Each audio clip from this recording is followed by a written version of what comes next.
ఓం శ్రీ గణేశాయ నమః. శ్రీమాత్రే నమః. శివాయ గురవే నమః. శ్రీకృష్ణ పరబ్రహ్మణే నమః. శ్రీరామాయ నమః. శ్రీ గురుభ్యో నమః. కూజంతం రామ రామేతి మధురం మధురాక్షరం ఆరుహ్య కవితాశాఖాం వందే వాల్మీకి కోకిలం. ఆపదామపహర్తారం దాతారం సర్వసంపదాం లోకాభిరామం శ్రీరామం భూయో భూయో నమామ్యహం. మోహనవాణి ఛానల్ ద్వారా ఈ వీడియోని వీక్షిస్తూ ఉన్నటువంటి భక్తామ తల్లులకు తండ్రులకు ముందుగా నా యొక్క నమస్సుమాంజలి. నిన్నటి రోజున మనం శ్రీమద్ రామాయణంలో కిష్కింధకాండలో వాలి వధకు ముందు జరిగినటువంటి ఘట్టం, అందులో పంచమహాకన్యలలో ఒకటైనటువంటి తార యొక్క వాగ్వైభవాన్ని జ్ఞానాన్ని పరిశీలించాం. ఈ రోజున వాలి వధ, ఆ సందర్భంలో వాలి రాముణ్ణి ఏ విధంగా నిలదీశాడు, రాముడు తప్పు చేశాడు అని వాలి ఏ విధంగా నిలదీశాడు, దానికి రామచంద్ర ప్రభువు ధర్మబద్ధంగా ఎలా జవాబు చెప్పాడు, దానిని వాలి కూడా ఎలా సమ్మతించాడు. వాలి సమ్మతించాడు కానీ చాలామంది ఇంకా సమ్మతించలేకపోతున్నారు. రాముడు అధర్మంగా చెట్టుచాటు నుంచి కొట్టాడు అనేటువంటి ఒక అపప్రథ రాముడి మీద ఇంకా తొలగిపోలా. దాన్ని మనం ఇవాళ తొలగించుకునే ప్రయత్నం చేద్దాం. వాలి సుగ్రీవులు ఇద్దరు యుద్ధం చేస్తున్నారు. ఇది రెండోసారి. మొదటిసారి పారిపోయి ఇచ్చాడు సుగ్రీవుడు. రెండవసారి లక్ష్మణమూర్తి చేత గజపుష్ప మాలను విజయమాలగా ధరింపజేసి రాముడు పంపిస్తే వచ్చాడు రెండోసారి. వాలి కొడుతున్నాడు భయంకరంగా. ఆ దెబ్బలు భరించలేక సుగ్రీవుడు భయంతో శరణార్థి అయి రాముడు ఎక్కడున్నాడా అని వెతుకుతూ ఉన్నాడు.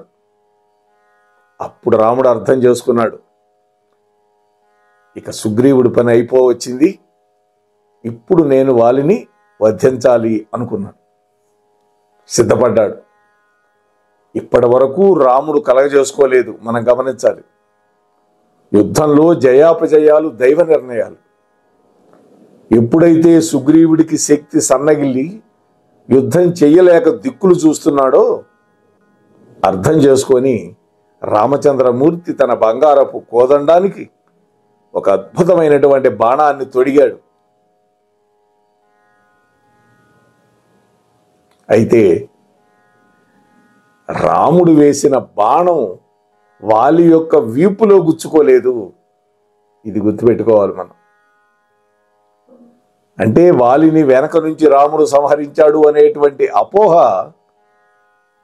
అవివేకంతో చేసేటటువంటి విమర్శ అవుతుంది తప్ప శ్రీమద్ రామాయణాన్ని చక్కగా చదివితే, అర్థం చేసుకుంటే ఈ అనుమానం ఉండదు.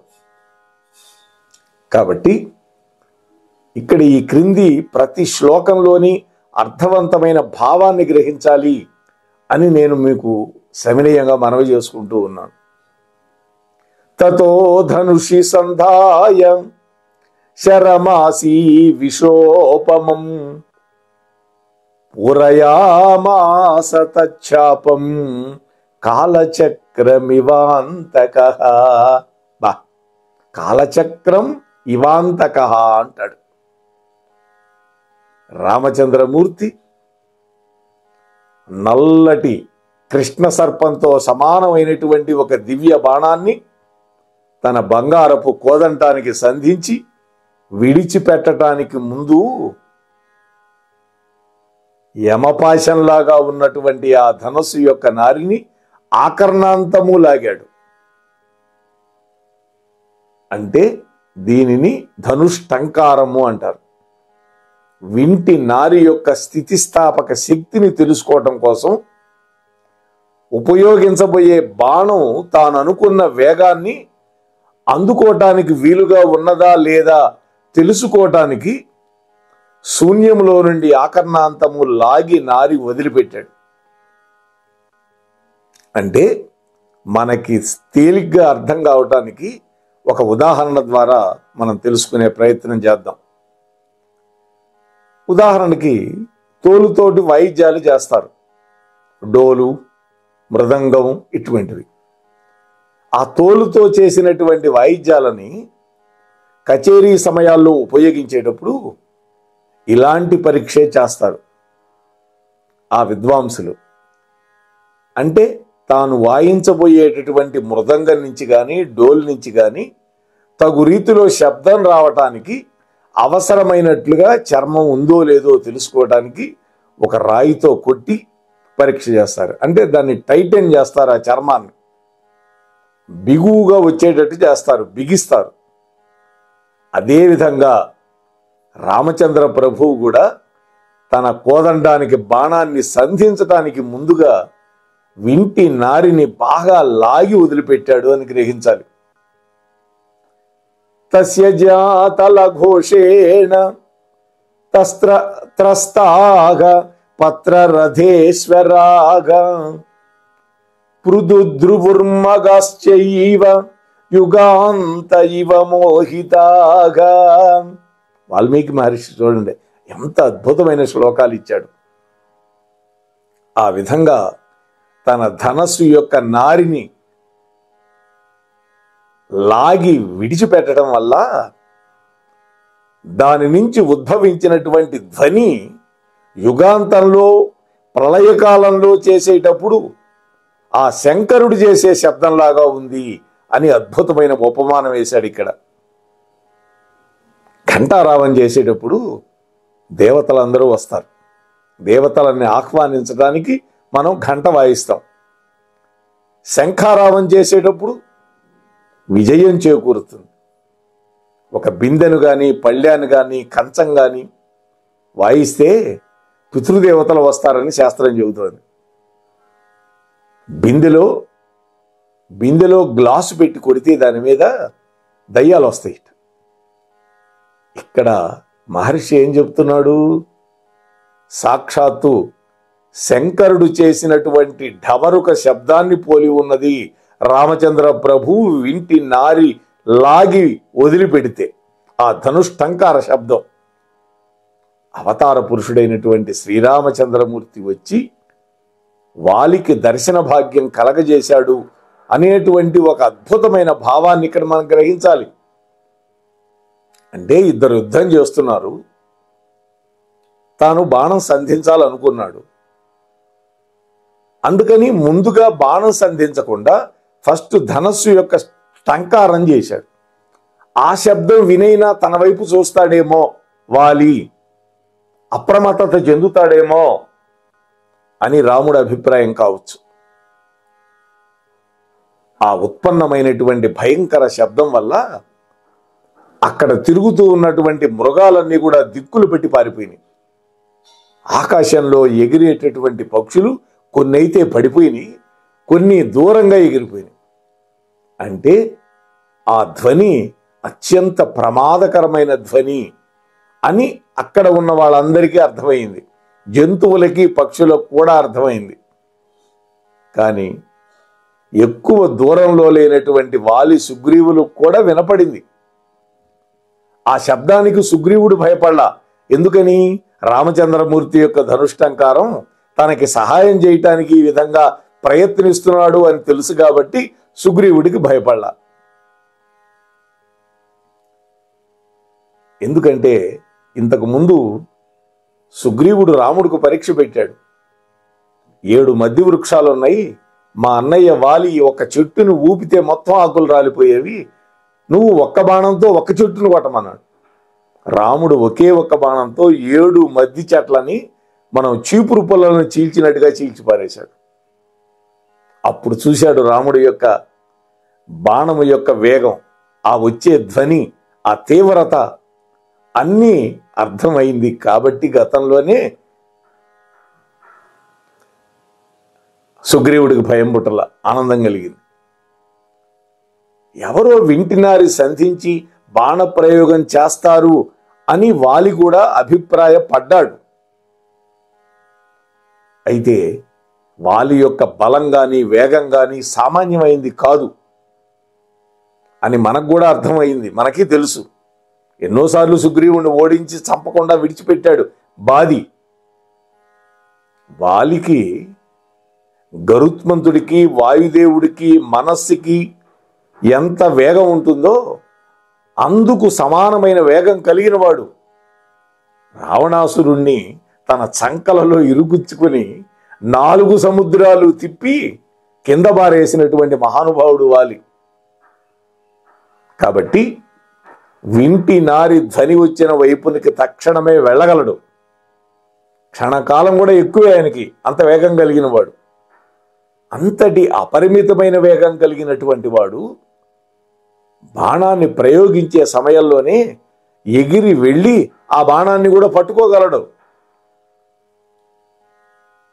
కానీ చూడండి, ముక్తస్తు వజ్ర నిర్ఘోషక ప్రదీప్తాశని సన్నిభగా రాఘవేణ మహాబాణో వాలివక్షసి పాతితగా. ఆహా, రాముడి యొక్క దివ్యమైనటువంటి బాణం, రాముడి యొక్క బాణం యొక్క శబ్దం వినపడి ఆ శబ్దం ఎక్కడి నుంచి వచ్చిందో అని వాలి అటువైపుకి తిరిగి చూసేసరికి శ్రీరాముడు వింటికి సంధించినటువంటి వదిలినటువంటి ఆ బాణం అపరిమితమైన వేగంతో వజ్రాయుధాన్ని ప్రయోగించేటప్పుడు వచ్చే ధ్వనితోటి సమానంగా ఒక మెరుపులాగా అత్యంత కాంతితో మెరుస్తూ వచ్చి క్షణకాలంలో వాలి యొక్క వక్షస్థలం మీద గుచ్చుకుంది. ఆ దెబ్బకు వాలి నేల మీద పడిపోయాడు. అయితే వాలి వేగంతో బాణం వస్తున్న వైపుకి తిరిగి అక్కడకు వెళ్లే లోపలనే అమోఘమైనటువంటి శ్రీరాముని యొక్క బాణం వాలి కంటే రెట్టింపు వేగంతో వక్షస్థలాన్ని చీల్చిపడేసింది, గుచ్చుకుపోయింది అని మనం అర్థమవుతున్నది మనకిక్కడ. అంటే ఈ రెండింటి యొక్క, వాలి యొక్క బాణము యొక్క వేగాలను తెలియటానికి భాష లేదు. ఇది కేవలం భావంతో మాత్రమే గ్రహించాలి. కాబట్టి రాముడు వాలిని వెనక నుండి కొట్టాడా లేకపోతే ముందు భాగం నుండి కొట్టాడా అనేది మనకు పూర్తిగా అర్థమవుతుందిగా ఈ శ్లోకంలో. దీనిని యుద్ధకాండ యందు వివరంగా తెలుసుకుంటాం మనం. ఆశ్వయుజమాస పౌర్ణమి రోజు కట్టినటువంటి త్రాళ్లు విప్పివేస్తే నేల మీద పడిపోయినటువంటి ఇంద్రుడి యొక్క ధ్వజంలాగా చూడండి ఎటువంటి ఉపమానం వేశాడు. వాలి సమస్త అవయవాలు నేలకి తగిలేటట్టుగా నేల మీద పడిపోయినాడు. చూసారా, ఆశ్వయుజమాస పౌర్ణమి రోజు కట్టినటువంటి తాళ్లు విప్పివేస్తే ఏ విధంగా నేల మీద పడిపోతుందో ఇంద్రధ్వజం. ఇక్కడ ఇంద్రధ్వజం అన్నాడు ఎందుకని? వాలి ఇంద్రుడి యొక్క వంశతో వచ్చినవాడు. అటువంటి వాలి సమస్త అవయవాలు భూమికి తగిలేటట్టుగా పడిపోయాడు. అప్పుడు రాముడు, లక్ష్మణుడు, సుగ్రీవుడి యొక్క మంత్రులు హనుమంతుడితో కలిసి అక్కడికి వచ్చారు. పక్కనే చేతులు కట్టుకొని సుగ్రీవుడు నిలబడ్డాడు. రామ బాణం తగిలినా కూడా వాలి యొక్క తేజస్సు ఏమాత్రం తగ్గల, ముఖంలో కాంతి తగ్గలేదు. అంటే మరణం రాలా. దానికి కారణం వాలి యొక్క తండ్రి అయినటువంటి దేవేంద్రుడు ఇచ్చినటువంటి ఆ దివ్యమైనటువంటి హారం యొక్క ప్రభావం. అది మెడలో ఉన్నంతసేపు వాలి మరణించడు. రామ బాణం వల్ల కోలుకొని పైకి లేవలేడు. రామ బాణం అమోఘం, ఇంద్రదత్తమైనటువంటి మాల అమోఘమే. అప్పుడు వాలి రాముడితో మాట్లాడుతూ ఉన్నాడు. రామా, నువ్వు చాలా గొప్పవాడివి, ధర్మం బాగా తెలిసిన వాడివి, గొప్ప పరాక్రమం ఉన్నటువంటి వాడివి, మంచి నడవడిక గలవాడివని అంటారు అందరూ. నీతో కాకుండా మరొకరితోటి నేను అటువైపు తిరిగి యుద్ధం చేస్తుంటే ఎంతో ధర్మాత్ముడు అయినటువంటి నీవు చెట్టుచాటు నుంచి నా మీద బాణం వేయటానికి ఏ ధర్మశాస్త్రం నిన్ను మెచ్చుకుంటుంది నువ్వు చేసిన పనికి? క్షత్రియ వంశంలో పుట్టావు, శస్త్రాస్త్ర విద్యలు నేర్చుకున్నావు, ధర్మ చింహాలైనటువంటి వస్త్రాలు ధరించావు, తాపసి వేషం ధరించాడు కదా. అటువంటి నీవు ఇలాంటి పని చేయవచ్చా? నేను యుద్ధానికి వచ్చేటప్పుడు నా భార్య తార ఈ విధంగా చెప్పింది.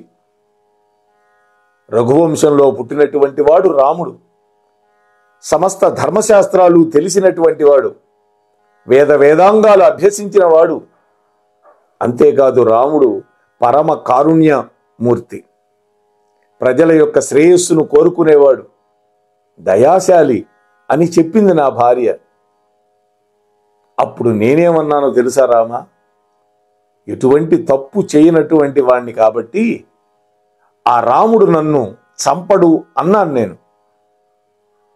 వాలి యొక్క మాటలు చేష్టలు మనకి మహర్షి తెలియజేయలేదు, కానీ వీడు రావణాసురుడు వంటి బుద్ధి కలిగిన వాడే, వీడేం తక్కువవాడు కాదు. అందుకే రావణాసురుడికి వీడికి స్నేహం కుదిరింది. ఎప్పుడైతే 4 సముద్రాలు తిప్పి కింద పారేశాడో 10 తలల పురుగా అన్నట్ట రావణాసురుణ్ణి వాలి. అప్పుడు వాడు కాళ్ళ మీద పడి కాళ్ళబేరానికి వచ్చి, ఇక నుంచి మన ఇద్దరం భాయి, మన ఇద్దరికి ఏది దొరికినా మనం పంచుకుందాం, సమానంగా ఉందాం, స్నేహంగా ఉందాం అనుకున్నారు వాళ్ళు. అధర్మంగా తెచ్చుకున్న స్త్రీని ఇద్దరూ కలిసి పొందేవాళ్ళు ఆ రోజు నుంచి. కాబట్టే సీతాపహరణం జరిగిన తర్వాత రావణుడు వాలి వీళ్ళిద్దరూ కలుసుకోకముందే దైవవశం వల్ల వాలి యొక్క సంహారం జరిగిపోయింది. లేకపోతే మనం వినడానికి కూడా అసహ్యంగా ఉండేటటువంటి ఒప్పందం చేసుకొని ఉండేవాళ్ళు వాళ్ళిద్దరు. వాలి అంతటి దుర్బుద్ధి కలిగిన వాడు కాబట్టి, అతడు అధర్మాన్ని చేశాడు కాబట్టి రాముడు సంహరించాడు. ఇంకా అంటున్నాడు వాలి, రామా, నీవు ధర్మాత్ముడులాగా నటిస్తున్న అధర్మపరుడివి, నివురుగప్పినటువంటి నిప్పు లాంటి వాడివి.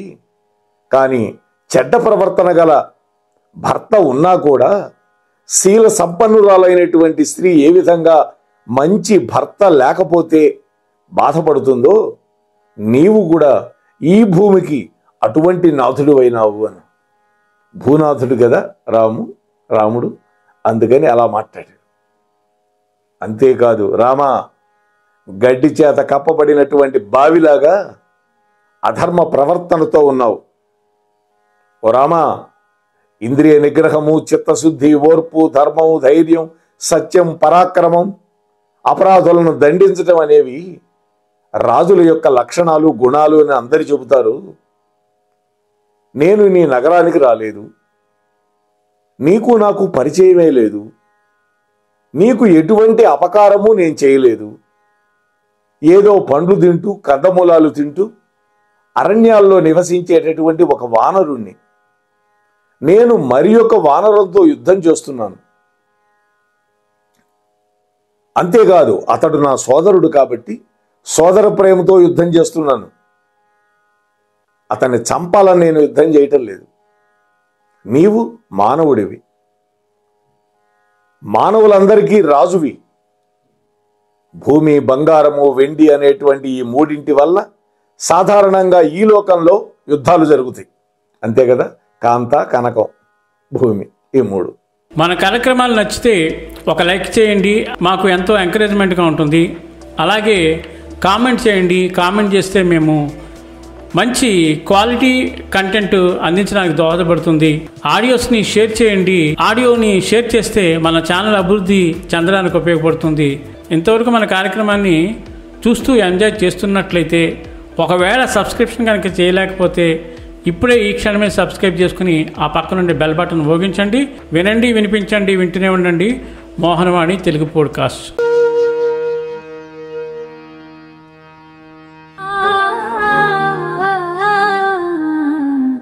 మోహనవాణి.